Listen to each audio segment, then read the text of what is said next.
Okay, Chair Dobreen, you are good to start the meeting. Apologies for the delay. No worries, Alicia. We're at the mercy of technology some days. Good morning, everyone. We are the Committee of Adjustment meeting dated November 27th, 2024. It is the 27th, isn't it? Yes. My name is Barbara Dobreen, and I'm the chairperson of the Committee of Adjustment, and I call the meeting to order at 9:02 a.m. The committee members include members of council. However, we sit at this table as the Committee of Adjustment and not as members of council. Our jurisdiction lies solely with matters of consents and minor variance applications. The secretary of the committee is Alicia Milne. This is a hearing to consider applications for minor variances and consents within the Township of Southgate and is held under the provisions of the Planning Act 1990. This hearing will be in accordance with the Provincial Planning Act, the Municipal Act, and the Township of Southgate Official Plan. May I get confirmation of the agenda as presented? Mover and seconder. Joan, Martin? Any opposed? Seeing no hands, that is carried. Declaration of pecuniary interest?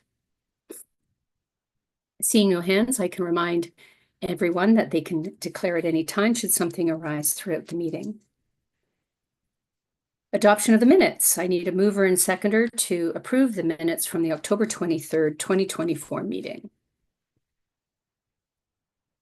Joan? Martin? Any errors or omissions? Any discussion? Any opposed? That is carried. I will now ask that anyone speaking about an application to state their full name and address for the record. Please keep all remarks relevant to the consent or minor variance application before us, as the Committee of Adjustment has no jurisdiction on any other matters. Any materials submitted to the committee for viewing will remain the property of the Committee of Adjustment and will be available for public viewing in the application file and may be placed online. Please direct all remarks and questions to the chairperson of the committee to ensure that the hearing is conducted in an organized manner. We have one file today, A12-24, Peter Selinovic. I hope I pronounced that correctly. The purpose of the application under Section 45(2) of the Ontario Planning Act is to permit the use and improvements of an existing non-conforming hunting camp building and shed established on the property before the current zoning bylaw 19-2002 as amended was adopted. The subject property has limited access, excuse me, to an unopened section of the Southgate Side Road 19 road allowance north of Southgate Road 24. The effect of the application is to permit use and improvement of the existing non-conforming hunting camp building and shed to allow the building to be brought into compliance with the provisions of Section 5.20 of the Township Zoning Bylaw, so legal use of the upgraded building and property can continue. The location of the subject land is Concession 18, Lot 26 to 27, Geographic Township of Proton, Township of Southgate. There is no civic address assigned. Is there a request for deferral or withdrawal of the application, Alicia? Through the chair, there have been none received at this time. Thank you. We can proceed. May I please have clarification that the sign was posted? Yes, through you, Chair. The sign was posted and notice was given in accordance with the Planning Act. Wonderful. I will now ask the planning consultant, Bill White, or perhaps it's Victoria Mance, our junior planner, to review all comments received and present the staff report. Good morning. Victoria, thank you, Chair. good morning. Councillor Dobreen, it'll be me this morning. Okay, I'll jump right in. So as mentioned, the application's for minor variance on concession 18 lot 26 to 27. It's located north of Southgate Road 24. The site has been used for over 25 years for outdoor recreational use as a hunting camp. It has a 66 square meter cabin and some accessory structures built on the site. They were built before the zoning bylaw was adopted.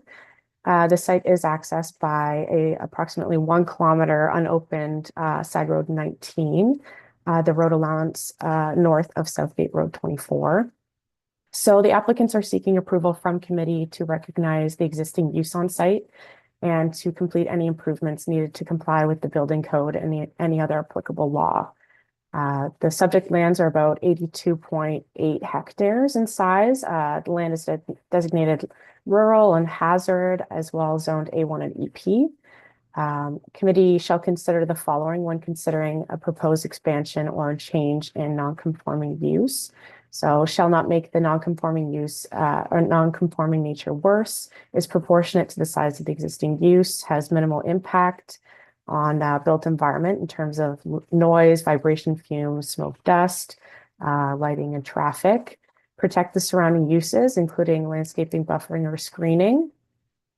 Some appropriate setbacks for buildings and structures, and then any other measures to land use to improve compatibility. And traffic and parking conditions shall not be adversely affected as well. So some comments received on this are shown on page 4 of staff's report. To note, the majority of the subject lands is within the SPCA's approximate screening area and includes part of the Proton Station provincially significant wetland and swamp. But it was notified that the existing buildings are not within the screening area and do not require a permit going forward. Comment as well was received opposing the application regarding concern for lack of information provided for the location of the site and some hunting rights. Staff clarified the location, provided the application link, and signified the private use of the lands. No further concerns or comments were raised following clarification. And the Township Building Department requires a change of use permit. And current buildings are agricultural in nature, so if they're intended to be occupied going forward, they'll need to be brought up to the Ontario Building Code as a cottage or a single-family dwelling. And some further comments were received after the writing of this report. They can actually be found online under the file on the township's website. Public Works indicates the section of Side Road 19 is not constructed to municipal servicing standards and is not maintained. The entrance is required and civic numbering for the site. And Grey County staff also have stated that there are limiting comments on any new applications going forward on minor variances, site plan control applications. So a formal planning review of the application by the county has not been undertaken. But staff did recommend we review the rural policies that relate to permitted use of resource-based recreational uses, such as a hunting camp, and development on seasonally maintained roads. And then there was no concerns noted from ecology staff. So township staff did review the appropriate county policy and believe the application maintains the intent and purpose of the county and township official plan. Legal use of the upgraded buildings and property can continue, but conditions are recommended to address the access to the subject lands on the unopened road allowance and proper private water and sanitary facilities. As well, existing structures will be upgraded to meet the Ontario Building Code. And section 5.4B requires frontage or direct access to an improved public street. So to legalize the use of the township could require over 1 kilometer of Side Road 19 to be open to a municipal standard and maintenance assumed by the municipality. The cost of the upgrade would be assessed against the landowners that may use the upgraded roadway as well. So Side Road 19 is a seasonal farm access that provides limited access to the subject lands.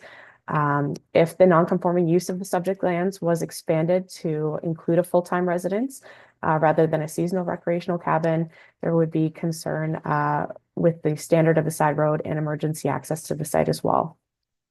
And in case of any isolated seasonal recreational use, an agreement could be considered to restrict activity within the existing buildings on the subject lands and specify private maintenance and liability for the unopened road allowance. And staff are happy to take any questions.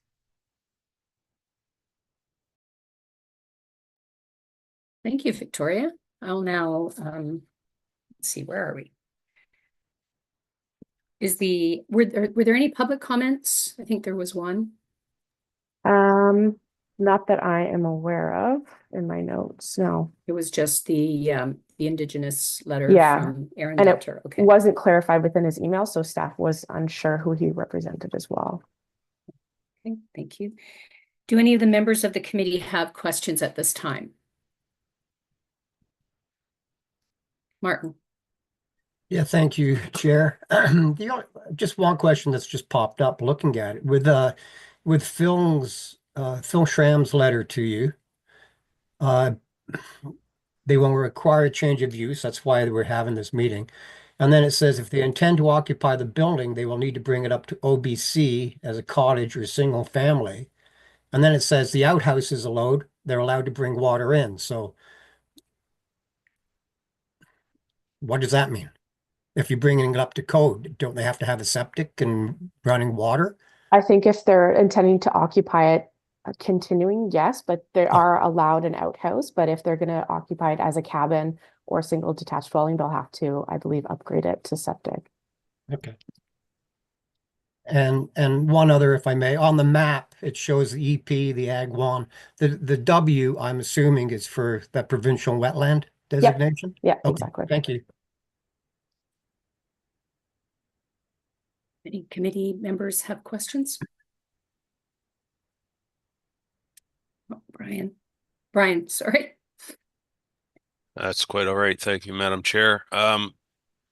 Victoria, I'm a little concerned that if they bring the cabin up to comply with OBC standards, then the building could be occupied full time. Yes, yeah. But it But would have to be brought up to cabin or single detached standard, yeah. right, but if they do that, then the road needs to be upgraded. Correct. So at what point, like, yeah, I'm not even sure how to ask the question, let alone answer it. Where's the dividing line between it's temporary and it's full time? Maybe I could start there, if you could, please. I think that's dependent on the Ontario Building Code and what the applicant would like it to be used going forward. As far as we know, they'd like to continue use of the cabin. So it's kind of a chicken and the egg situation where it has to be upgraded, but then the road also has to be upgraded to meet that as well. Right, but I guess what I'm trying to get at here is where's the line where, okay, we're only using it on weekends, but at what point does it tip over into, okay, you're using it enough to consider this full time? Where's that tipping point? I see Bill has unmuted. I'm wondering if he would like to jump in here. Yeah, I'm sure he wants to answer that question. I thought Victoria's doing fantastic, and She is. I probably can't really answer your question, except that I think the tipping point would be if, and this is just not a totally informed Ontario building code expert at all, but I think the tipping point to me would be if they do, excuse me, want to be a permanent single family home, then if you're inclined to approve this thing with conditions and you're going to allow the hunt camp with a private access agreement, then I would say they would need to upgrade that road to a municipal standard to have a permanent, to change that non-conforming use from what it loosely is to a permanent single family residence. I don't think we would be recommending that with a private road agreement or an access agreement on the road allowance. I think we would be requiring that to be upgraded then to a municipal road. And I don't think they want to do that because it's $300,000 estimate to do that work. Victoria there's multiple owners all in the meeting on this, and there was varying degrees of interest in keeping what they have there. So they'll have to make that decision, I guess, where the dividing point is. But what our recommendation, I think, is just based on it being an informal private camp, and they're not really supposed to stay overnight.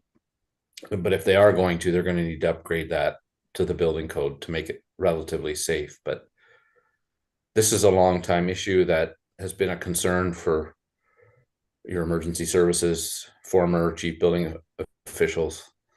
So where that dividing line is not exactly clear, but in my mind, in terms of supporting Victoria's recommendation, if they make that a single family dwelling, then I say the idea of a private access road agreement is out, and that they need to upgrade that road. Okay, thank you. Is that, um, anybody else? Joan? Oh, sorry, I didn't see your hand, Joan. Good morning. Good morning, everyone. What was my question again? Where is the closest dwelling, or where are the closest houses to this particular camp? I believe that there is farm use to the east. And then I believe along Southgate Road 24, there's probably some farms as well and some dwellings. So, what is the, what should I say? I'm doing like Mayor Mill now. I can't remember. What is the meter that, how far is these houses are supposed to be from a gun camp before you can hunt or shoot? I don't know the distance, but that was something I know that any hunting allowed on site, it would be allowed within provincial licensing and legislation, so it wouldn't be a land use issue. Okay, thank you.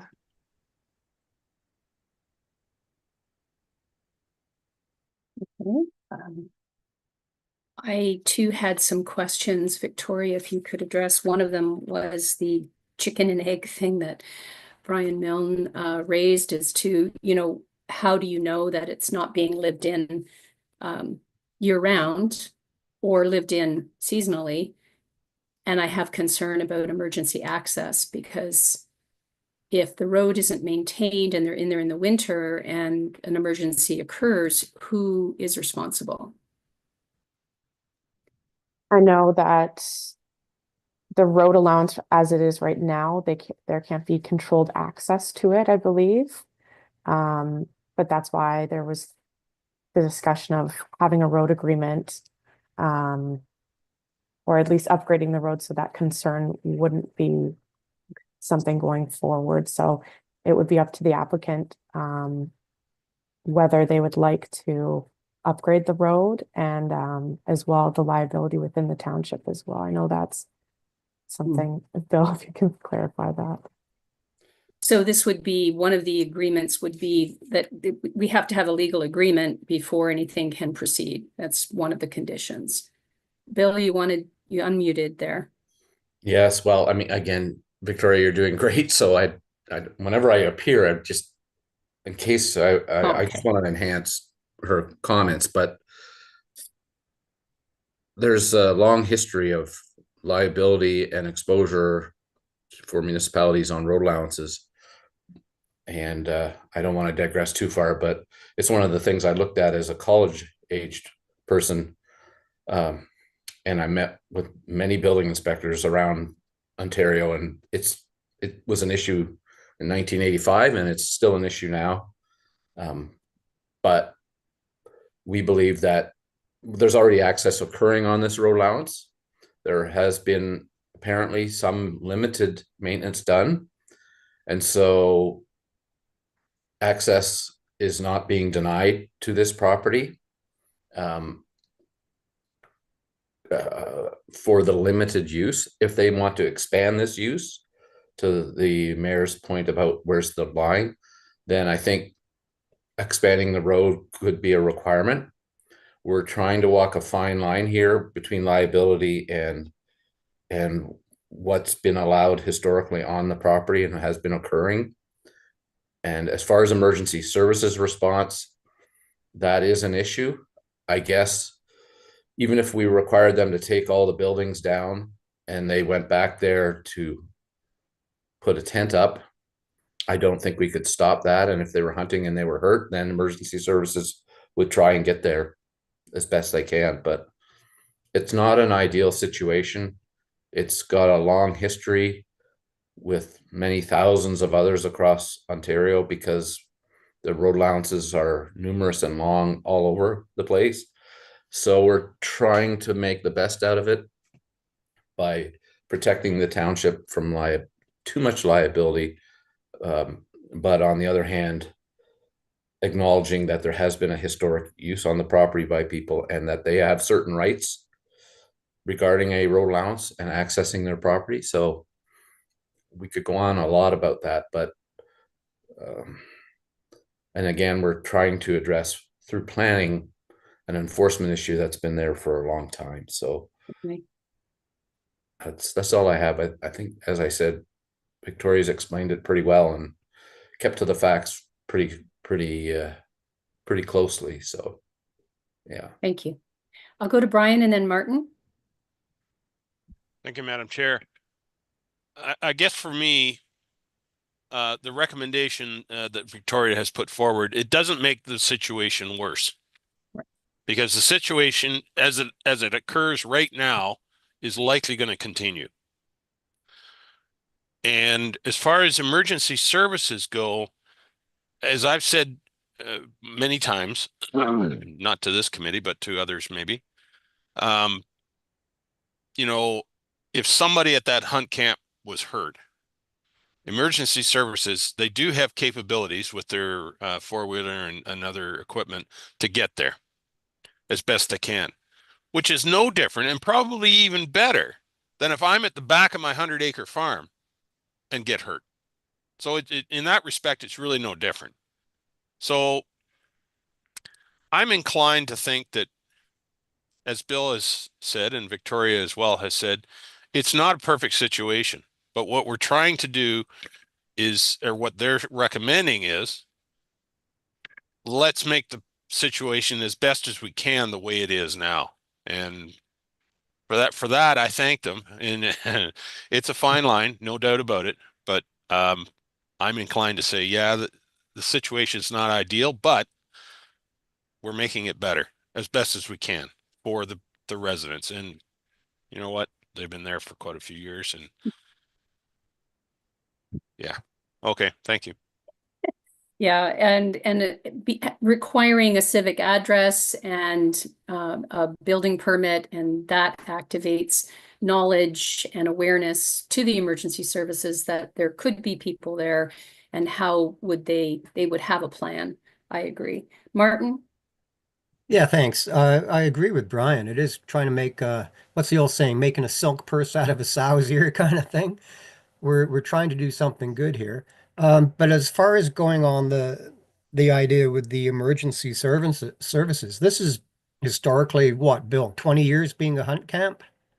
So I'm not a hunter, but I'm pretty sure if they're legitimate hunters using the camp, they're only going to be using the camp maybe a month out of the year to actually hunt. So they'll be there in the summertime, fall, and it'll be easy access for the ATVs to get out there if there is that kind of liability. So that's just another thing to think of. More of a Thank you. comment, I guess. Thank you. Alicia, I just want to note that Member Rice, we lost him. I don't know if he left and he'll try to resume. I did see that. Thank you. Thank you. So I'm going to go, we'll have another opportunity to speak to any questions. I'll go to ask if the applicant, I see the applicant has joined now, and would they care to present their case further? Please unmute, and the floor is yours. You unmute. You're there. We can hear you fine. Yeah, can you see me? Can't see you, but we can hear you. Okay, I'm glad. I'm sorry. Good morning. I've never used Zoom before, so we're not familiar with how it works. Okay. Okay, so we just joined you now. So can you update us on what the conversation is going on? Certainly. And your name is Basurka Selinovic? Yes, that's correct. Okay. How do I get my picture up? Well, there should be a little icon that says video or a camera on the bottom left of your screen. Okay, just let me. Depending on how your screen Yes, is. here we are. It's got an X through it, so I just open it up. Just click on that little camera. Yes, okay, I did. All right, There now we go. you may have a slide. Oh, there you are. Now You see me? now we can see you. Yeah, I'm sorry. No, that's fine. That's fine. yes, We all yeah. had to try it for the first time at some point. This was actually, I've never used Zoom before, so this is all new. Oh, Yeah, you'll be addicted now. yeah. Well, would So you like to Peter's right speak? here, so I don't know, you probably can't see him because he's standing beside me. So if you want to sit down so she can see you. So if you have anything to ask him, you can hear him. Okay. Yeah. So I'll bring There you he up to is. speed. We have reviewed the planning report that Victoria Mance has presented. She has gone through the file. We've been discussing about the road allowance and, you know, township liability and how you're going to use the cabin, the upgraded cabin going forward, whether it'll be seasonal or year round. Those are the types of things that we've been asking. But now that you're here, if you would like to elaborate on your application, Definitely. please do so. Definitely, like you know, they've had the property for 28 years. They built that little cabin there to have like a family gathering for the summer. When the kids were younger, they would go up and they would play and they'd have a little fire and they would roast marshmallows and we have a barbecue. And the men, they would use it for deer hunting. That's the 1 week they use it for hunting and that's it. That was years back, and years have gone on and people have passed and they've got older. So now they just use it to go in the summer to cut the grass and to do the deer hunting only for a week. And then it's not used anymore. It's shut down for the rest of the winter. And then they go again in the summer to cut the grass and just to get together and have a conversation because there's only 3 left now out of the 8. Okay. Yeah. Thank you. And I did have a question about the extra structures. So you have the cabin and a shed, but Yes. to the north, there's about 12 white, and I'm wondering if they're hay bales, but didn't know if there were extra structures on the. Well, there's beside the shed is an old trailer that was there when they bought the property. And the white structures, I don't know what you see there. They have a covering for the wood that they store under so it doesn't get wet. And that's all that's up there. It's just the cabin, the shed, and the trailer. And further down, they have a little Johnny boy, like a outhouse they built. So yeah. A privy. Okay. Yeah. Thank you. Thank you. You're welcome. Are there any questions from the committee?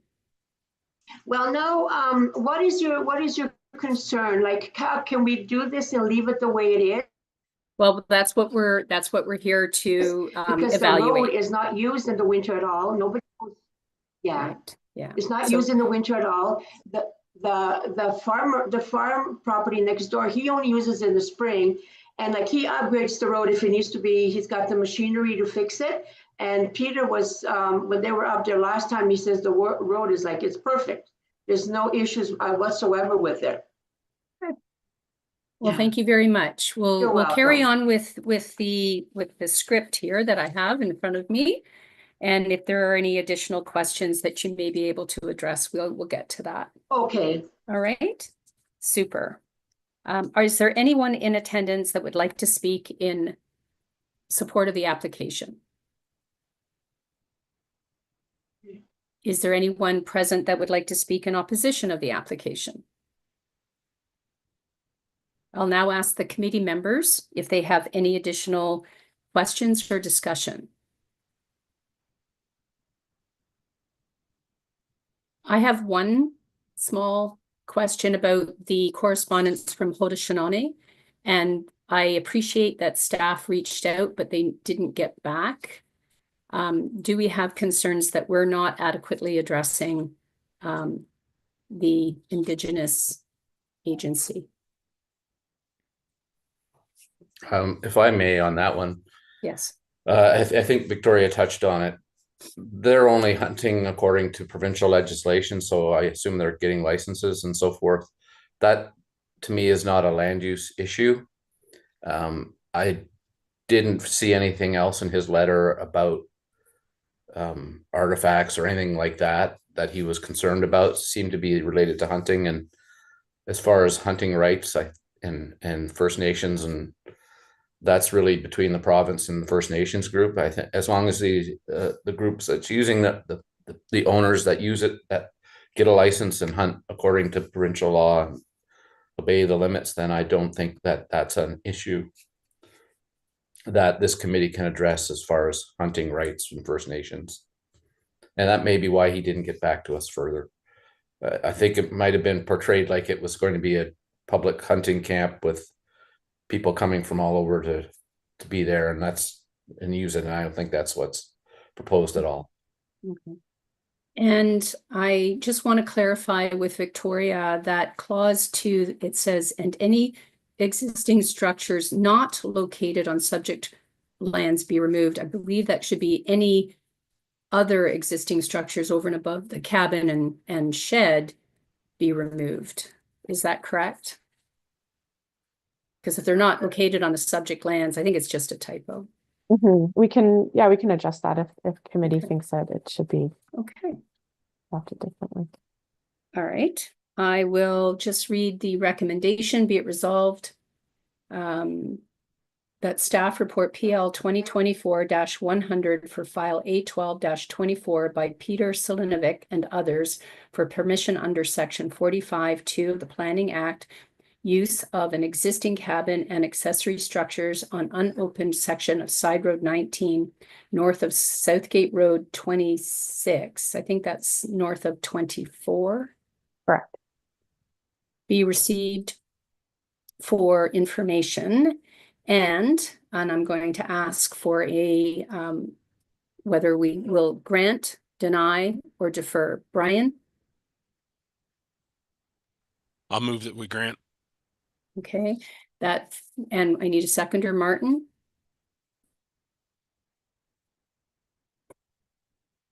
That file A12-24 be approved to subject to the following conditions. The existing 66 square meter cabin and shed be the only buildings permitted for outdoor recreation use, including limited personal hunting, that the buildings be improved to comply with the Ontario Building Code and other applicable law, and no new buildings or structures be permitted except in accordance with applicable zoning codes and bylaws.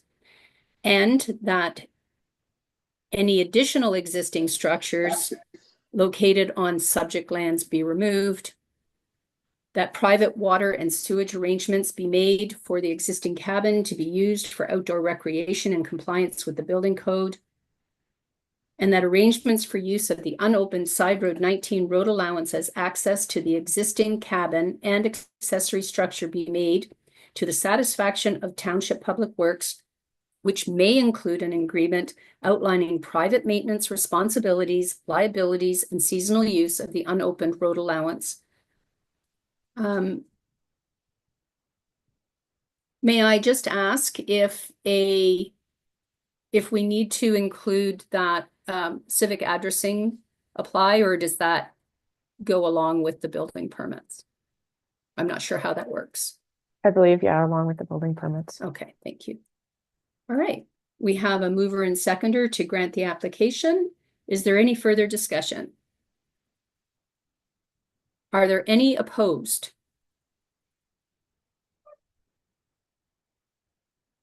I don't see Martin. Did we lose Martin? Yes, it appears we lost Martin. Do we have quorum? How does that work with our procedural bylaw? We do. We have 3 members present, Okay. which is quorum. Okay.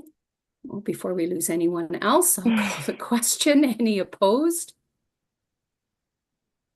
Seeing no hands, let it be known that the members present were Barbara DeBreen, Brian Milne, and Joan John at the time of voting. Martin is back. But the vote is already done. So Okay. Yeah, sorry, Thank guys, you. my computer just cut out, so I apologize. that's no problem. It happens. It does. Yes, it does. Okay, so the decision of the Committee of Adjustment is to grant the application. And I've read the resolution. The notice of decision from today's meeting will be signed electronically by members and distributed accordingly per the Planning Act. There used to be, Alicia, a clause that the applicant shall have a certain period of time to meet the conditions. Is that no longer required? I don't see it in the script. Yeah, through the chair, it's not applicable to minor variance applications, only consent applications, so it has been removed for this Wonderful. file. Thank you. The committee decisions may be appealed pursuant to section 17D of the Planning Act within 20 days of the date of notice of the Ontario Land Tribunal. I need a motion to adjourn the meeting. Thank you, everybody. You're welcome. Thank you very much. Enjoy your property. Thank you Brian- so much. Thank you. Brian and Joan will make that motion. Any opposed? Seeing no hands, that is carried. Thank you all. Thank you, staff. And